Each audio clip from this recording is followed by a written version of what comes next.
আমাদের দেশের বাড়ির ছাদ থেকে তোলা।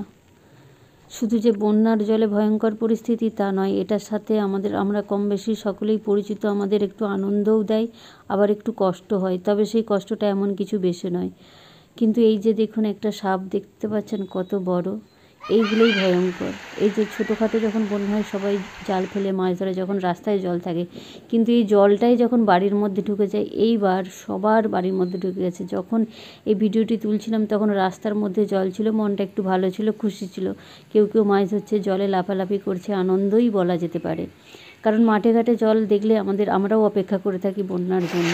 কিন্তু এই জল যখন গোটা চারিদিকে সবার ঘরে ঢুকতে শুরু করে তখন কিন্তু আর আনন্দ থাকে না। সব তোলাতুলি শুরু হয়ে যায়। যাদের একতলা বাড়ি তাদের সব কিছু ছাদের উপরে তুলতে হয়। যাদের দোতলা বাড়ি তাদের তবুও ভালো যে দোতলা পাচ্ছে, কিন্তু ছাদের উপর তুলতে গেলে ছাদের উপরে আবার ত্রিপল খাটাতে হয়, সে আর এক ঝামেলা। আর দোতলা বাড়ি হলে কি হয় যে সব কিছু দোতলার উপরে তুলে দিলাম, কিন্তু ভালোই, সত্যি কথা বলতে বহুদিন এরকম থাকে না ঠিক কথাই, কিন্তু দু একদিন যাতে আমরা খেতে পারি জলটা সংগ্রহ করে রাখতে হয়। কারণ টিউবওয়েল থেকে জল আগেই বন্যা আসলেই সবাই তুলে নেয়, নাহলে টিউবওয়েলের জল আর খাওয়া যায় না, কারেন্টও থাকে না এখানে। এইগুলো সমস্যা হয়, এগুলো তো প্রাকৃতিক দুর্যোগ, এগুলো কেউ কিছু করতে পারবে না, কোনো কিছুর বিনিময়ে এগুলো সুরাহা হওয়া সম্ভব নয়।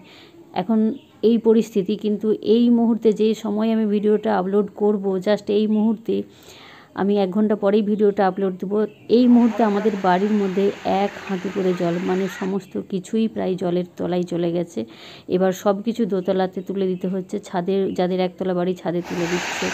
সত্যি কিন্তু আনন্দ প্রথমে থাকে যখন রাস্তায় জল থাকে, কিন্তু বাড়ির ভিতরে জল ঢুকে গেলে আর আনন্দ থাকে না। প্রত্যেকটা মুহূর্তে বিপদ ভয় করে, কারণ সাপখোপের ভয় থাকে। আর সত্যি কথা বলতে এতটাই